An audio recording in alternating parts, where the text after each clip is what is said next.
And so we had a deal with our readers that we would try to research what was true. We'd try to give you, as far as it was possible, the truth of any situation. And we styled ourselves as the friend of the honest financier.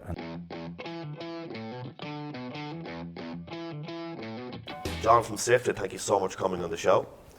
There's a couple of things we wanted to chat about today. One, probably big one for the people watching is, if you have a press release, how to get your story out there and not seem silly and not be laughed at, basically. But first of all, we want to get into, there's a lot of people watching the show. I don't really like the saying, we say it all the time, entrepreneurs. Yeah, right? That's it. All you entrepreneurs. Right. But people that are working in big organizations want to break away and do something on their own, break the mold and do something different. And that's exactly what you've done. So I'm really an intrapreneur, if I can kind of rephrase it. So okay. You guys are entrepreneurs. You're setting something up from scratch, which I admire enormously. I'm a bit more cowardly than you, so I've been trying to do it under the umbrella of the Financial Times. Yeah. I tried to set up a company which is focused on European startups like you, but we're doing it in kind of text media, and we're trying to write from the perspective of the entrepreneurs themselves. So we're trying to deliver FT caliber journalism for a very different audience to the FT readership. What's your response to, as you said, it's text media that you're going down the route of, when there's so much video out there? And I know, like, and podcasts, and, you name it, video, audio, and text would have been more traditional, right? And it's certainly not dead, and it's never going to die. But what is your opinion on focusing on text when there's so much video? Is there too much video, and is there too many podcasts out there? Well, I'm glad that you say text is not dead. But no, I mean, who am I to say? When I started in journalism quite a long time ago, it was purely print journalism. Yeah. So that's very much my background. And I still believe very strongly that there is a future for text in journalism, and that.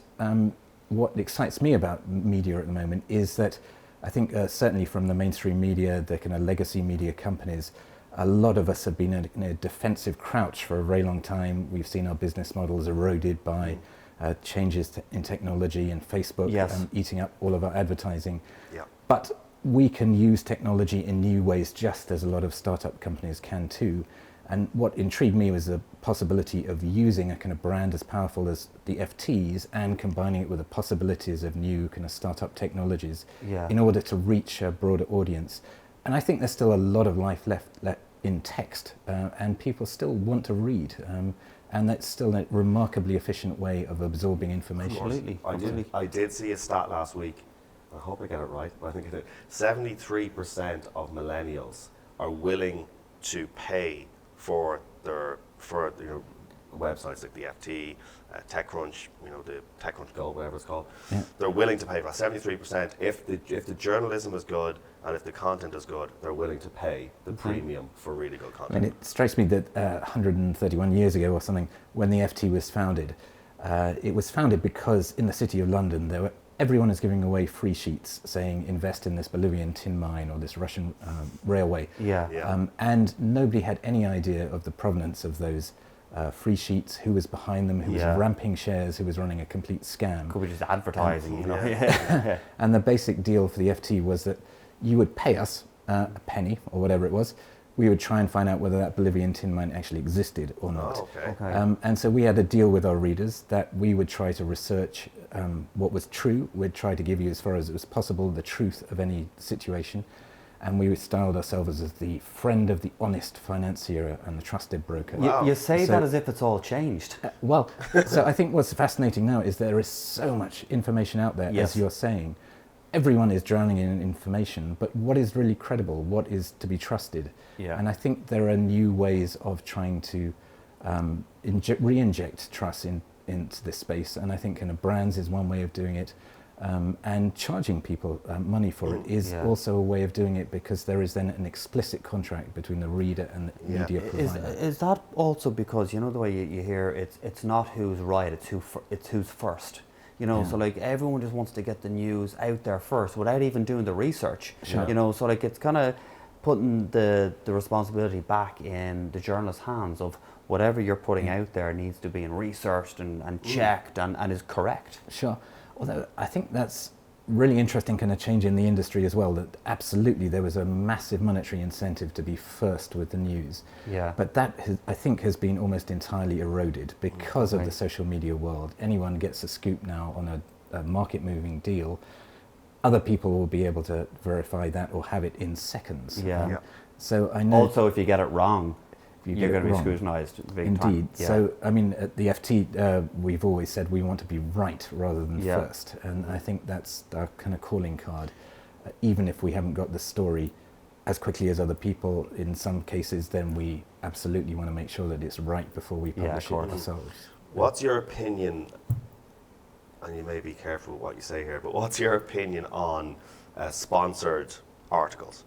Because I personally would prefer to pay £7.99 or £8 a month and not have to read sponsored articles, because I can think sometimes they're a bit contrived, Okay. a little bit. If you read the whole article, and at the end it's an article on, you know, maybe the sleeping habits of whoever, right, the top 10 entrepreneurs in the world, and at the end it's sponsored by blah blah mattress company. It just feels a little bit.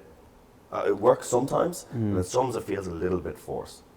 Well, I think it's fair enough if you never deceive the reader. So if the reader always knows that this is a sponsored post, it's different in the content from what you're producing elsewhere. Yeah. It's your own original reporting. I think that's fair enough myself, but Yeah. it does get dangerous if those lines ever get blurred. But I suppose it's also down to the content as well. If it's genuine 7 or 10 habits of successful entrepreneurs and just so happens to be sponsored by a mattress company, there's no real problem there, is there? Maybe it wasn't the best example, but sometimes you Yeah, get- do you have any other ones? Yeah, I was like, first I can think of, but because I did see that the other day. But Business Insider, for instance, if anything is about Amazon, at the very bottom, Jeff Bezos is a shareholder, Yeah, Business yeah, Insider, yeah. etc., etc. So you just like skip the Amazon stuff. But it's interesting. Obviously, the entrepreneurs that are watching the show, they're going to have a press release sometime, and they want to get into Sifted, and they want eyeballs, and want people to be interested in what they do. What happens a lot of the time is if Mark and I launch something new, we're super excited about it, the team are excited about it. We don't know if people are going to give a shit, basically, right? You know, it's exciting internally, but it may not be all that exciting. Might not be big externally. news. Yeah, like big news internally. What's your advice on people who are sending press releases to Sifted and to the other big publications about their big news? What's the best way of pulling at your heartstrings, if you want to put it that way? Well, Money, several different layers of this, I guess. The first is I would urge anyone to keep it simple. Okay. When I was at journalism school, everyone said you have to be able to explain your story on the phone to your grandmother. Okay. You have to Yeah. have a one-sentence description of what your company is, what your product is, how you're going to change the world, whatever. You have to keep it incredibly simple because journalists' attention spans are very short, as we all know, and they don't particularly like reading a lot of guff in order to get to the heart of the story. So first of all, keep it simple. Yeah. Secondly, explain how is it going to change people's lives? What difference is it going to make? Why am I, as an individual, going to care what your product is producing? And so give real life examples of how your particular product is going to change my life. And the third, which is a bit more grandiose and pompous, so I apologize for that, is Ben Bradley, this legendary editor of the Washington Post, said there are basically only two stories in the world. One is, oh, the wonder of it. This is amazing. It's a wow moment. I never knew that before. And two is, oh, the shame of it. And this is shocking. And this is appalling. And both of those work because there's a kind of emotional connection. In financial markets, I think one is kind of greed, one is fear. Yep. And there's a kind of binary interpretation of news.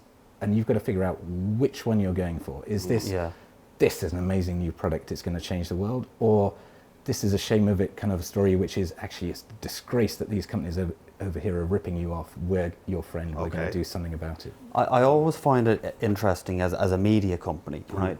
How are you getting your name out there? Like, how are you advertising yourself?